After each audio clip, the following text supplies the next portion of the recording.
प्रणाम, नमस्कार, वंदे मातरम। मैं गजेंद्र प्रसाद मधुबनी से आपका भाई, और आज बहुत दिनों के बाद सदैह आपके पास उपस्थित हुआ हूं।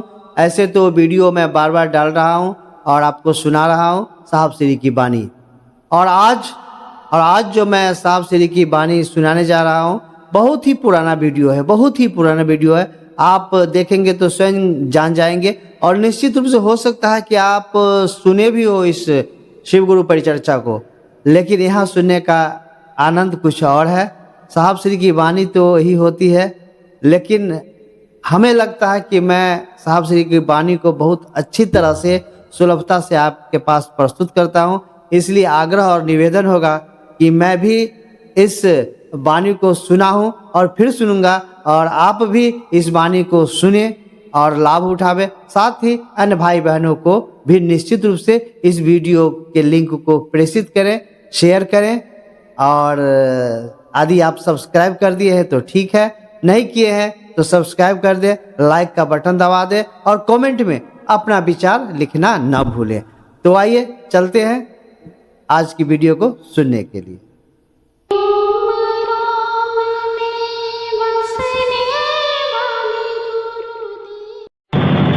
जैसे शिष्य बनने के लिए दूसरों को शिष्य बनाना होता है, वैसे ही दूसरों के दिल में शिव को के प्रति अपनापन जगाइए। आपके दिल में शिव के प्रति अपनापन जगेगा। स्वतः कोशिश करेंगे, खुद ब खुद कोशिश करेंगे, नहीं होगा। हमने एक बार महादेव से कहा कि मेरी सबसे बड़ी पीड़ा यही है, सबसे बड़ा दुख यही है कि लोग शिव चर्चाएं खूब कर रहे हैं, उनकी चर्चाओं के बाद तालियां भी बहुत बजती हैं, उनकी प्रशंसा भी होती है कि खूब चर्चा करते हैं, बड़े अच्छे हैं, बड़ी अच्छी चर्चा करते हैं। लेकिन मैंने उनको बहुत गौर से देखा। अब बहुत गौर से देखने की जरूरत भी नहीं पड़ती है। आपका सामान्य सा आचरण बताता है कि आपकी मनोस्थिति कहाँ है। हमारी मनोस्थिति कहाँ है, एक मेरा मामूली सा आचरण बता दे। तो मैंने महादेव से कहा कि मेरी सबसे बड़ी पीड़ा यही है कि लोग शिव के शिष्य बन तो रहे हैं, चर्चाएं भी बढ़ रही हैं, चर्चाएं भी लोग कर रहे हैं और अच्छी चर्चा कर रहे हैं, बिल्कुल कॉन्सेप्ट पर कर रहे हैं, जिसको अवधारणा बोलते हैं, अवधारणा पर कर रहे हैं, सही से ही बोल रहे हैं, वो गलत नहीं बोलते हैं, दूसरों को पटगलाते भी नहीं है वो। लेकिन उनके दिल में उस महादेव के प्रति दर्द नहीं पैदा हुआ। इसका उपाय क्या होगा? कल रात में भी मैं कह रहा था, लोग बैठे हुए थे, हमने कहा कि जैसे बंगाल में पुलिस ने कह दिया था भीड़ देख के कि आमी पारबो नाई, भीड़ ज्यादा थी और हम लोग पुलिस की मदद चाह रहे थे और पुलिस ने हाथ उठा दिए कि आमी पारबो नाई, इस भीड़ को हमसे नियंत्रण हमसे नहीं होगा। तो हमने भी महादेव से कहा आमी पारबो नाई, तो हमसे नहीं होगा। लेकिन ये कह देने से तो काम नहीं चलेगा। आमी पारबो ना, ये कह देने से तो काम नहीं चलेगा। हमको आपको तो कोशिश करनी होगी, प्रयास करना होगा, तो उस शिव को अपना समझ सकें हम आप। और जैसे जैसे अपना समझेंगे, गुरु कांड को भी अपना समझने लगेंगे, गुरु भाइयों और बहनों को भी अपना समझने लगेंगे। शिव को अपना समझेंगे तो उनसे जुड़ी हुई सारी चीजों को अपना समझेंगे, बिल्कुल स्वाभाविक। किसी आदमी को आप प्यार करते हैं, उसके सामान में आग थोड़ी ही लगा देते हैं, उसको सुरक्षित रखते हैं। पत्नी का कपड़ा ऊपर में पसरा हुआ है, धूप में सुखाया जा रहा है, धुलने के बाद बादल घिर आए हैं, पत्नी बाजार गई है, क्या करिएगा? उन कपड़ों को भीगने दीजिएगा या उठा के रखिएगा? बिल्कुल स्वाभाविक है, उठा के रखेंगे। कपड़े भीगे क्यों? सूखे कपड़े। यानी पत्नी से प्यार है तो उसके कपड़ों से भी प्यार, तो शिव से प्यार है तो शिव के लोगों से, शिव के शिष्यों से, शिव की व्यवस्था से, शिव के कार्य से भी मोहब्बत होगी। और तब लगेगा कि हम आप शिव के सचमुच में शिष्य होते चले जा रहे हैं। अभी लग रहा है कि हम लोग चर्चा के शिष्य होते चले जा रहे हैं, या कह सकते हैं हम नमः शिवाय के शिष्य। अब तो नमः शिवाय के शिष्य लोग कम है, मर गए। तो होना तो चाहिए कि शिव के से बने हम, माध्यम मंजिल थोड़े ही है। ये 3 सूत्र आपके हमारे सहारे के लिए हैं। हमने कई बार चर्चाओं में कहा कि ये 3 सूत्र तो हमारे आपके मन को इस याद में रखते हैं कि शिव हमारे आपके गुरु हैं। हम आप इस याद को भूल नहीं जाए, और कोई याद या कोई विचार जब आपके मन में बहुत दिनों तक रह जाता है तो ये भाव का रूप लेता है। आज तक भारतवर्ष में भाव की व्याख्या नहीं हुई, लेकिन हमने कहा कि कोई विचार जब बहुत दिनों तक आपके मन में घर कर जाएगा तो वो भाव का रूप लेगा। किसी से दुश्मनी है, अगर विचार खड़ा रह गया तो दुश्मनी का भाव पैदा होगा। उसी तरह से दोस्ती का है, उसी तरह से पति पत्नी का है, उसी तरह से भाई बहन का है, उसी तरह से गुरु शिष्य का है। और जैसे भाव पैदा होगा, मैंने कहा है आपको कि आध्यात्म का कोई भी इंजन, कोई आध्यात्म की कोई भी मशीन, आध्यात्म का कोई भी क्षेत्र भाव की कुंजी से ही खुलता है।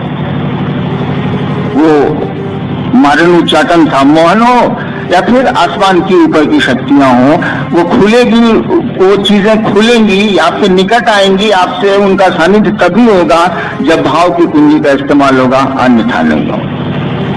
कुछ चीजें हैं जो भाव से ऊपर भी हैं, जैसे श्लोक में कहा गया ना, भावेन लभते देवता, भावेन कैसे कैसे है, देव दर्शनम। तो भाव से देवता तो लब्ध है, लेकिन महादेव तो देवता से ऊपर न है, नाम में बोल रहा है महादेव। भावे में लभते देवता न है, तो देवता में महादेव कहता नहीं, देवताओं का भी बॉस है, नाम में शब्द ही बोलता है महादेव। वहां थोड़ा और भाव जब प्रगाढ़ होगा और प्यार के धरातल के नजदीक पहुंचेगा, तब महादेव की कुर्सी डगमगाएगी, यानी आप महादेव के सानिध्य में जाने लगेंगे। और मैं यही चाहता हूं कि आप महादेव के सानिध्य में जाएं, आप शिव के सानिध्य में जाएं। शिव आपके गुरु हैं तो सचमुच में आपके गुरु हों, हमारी आपकी स्थिति ऐसी होनी चाहिए। ऐसा है नहीं, मैं टेस्ट भी करता हूं, यही बुद्धि है थोड़ी सी, मैं जांचता भी हूं और लोग हार जाते हैं। अगर शिव का सहारा होता तो हवा का झोंका वो तो बर्दाश्त कर लेते, नहीं करते, कर्म फल उनको पकड़ लेते हैं। बहुत सारे कर्म तो हैं जो कर्म फल, कर्म के बीज हैं जो शिव के थोड़ा सानिध्य में जाइएगा तो स्वतः दग्ध हो जाते हैं, उनको कुछ करने की जरूरत ही नहीं पड़ती। और मुझको लाचारी करना पड़ता है, पास आइए हम नहीं आएंगे बार बार। ये लाचारी है मेरी, क्योंकि हम आप शिव के निकट जा नहीं पा रहे, 3 सूत्रों में लिपट के रह गए।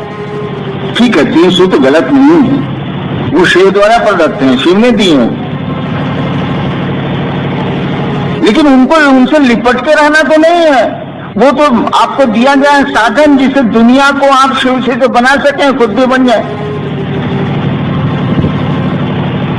हमारे आपके कर्मफल जो हैं, जो बाधक बनते हैं, उसके लिए हमको कहना पड़ता है वही फिल्म वाली लाइन, पास आइए हम नहीं आएंगे बार बार। अगर हमारा आपका शिव से थोड़ा भी सानिध्य होता तो इस पंक्ति का कोई अर्थ नहीं रह जाता। इस दिशा में कदम बढ़ाने की जरूरत है, और इसका उपाय सीधा है, खुद ब खुद नहीं होगा, अपनी कोशिश से नहीं होने वाला। कोशिश क्या होनी चाहिए? दूसरे शिव को अपना समझे, ये कोशिश होनी चाहिए। हमारा आपका मन धीरे धीरे उस शिव को अपना समझने लगेगा, और जैसे जैसे किसी चीज को अपना समझने लगेगा, आपके आचरण में क्या उतरेगा ये तो बोलने की जरूरत नहीं है। आप यहां से वो उतरेंगे, चप्पल तो निर्जीव है, कुछ नहीं बोलेगी, आप अपना चप्पल ढूंढेंगे कि नहीं ढूंढेंगे, और ढूंढ लेंगे आप। देखिए अपनापन है। तो शिव से जैसे जैसे अपनापन थोड़ा थोड़ा बढ़ना शुरू करेगा, आप उनकी चीजों से, उनके लोगों से, उनकी परिधि में जो लोग आते हैं, सबसे आपका सामिप्य बढ़ेगा, नजदीकी बढ़ेगी, अपनापन बढ़ेगा। आपकी दुविधाएं, आपकी असुविधाएं, आपके द्वंद, आपके कष्ट खुद ब खुद घटने लगेंगे, कम हो जाएंगे। छोटी मोटी परेशानियां ऐसे ही खत्म हो जाएंगी, आएंगी नहीं। बड़ी परेशानियां हैं तो कौन इसकी फिक्र करता? यहां तो आता ही आदमी जाने के लिए, कौन इसकी चिंता करता? इस दिशा में कदम बढ़ाना कि दूसरे अपना समझें उस महादेव को, उस गुरु को, इसमें कोशिश करनी है।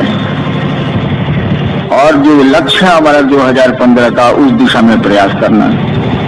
आपने इस वीडियो को सुना, सुनने के बाद निश्चित रूप से साहब श्री की वाणी को आत्मसात किए होंगे।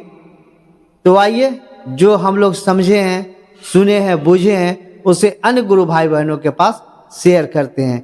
फिर मिल रहे हैं शीघ्र ही अगली प्रस्तुति में साहब श्री की वाणी को लेकर। तब तक के लिए प्रणाम, नमस्कार, वंदे मातरम।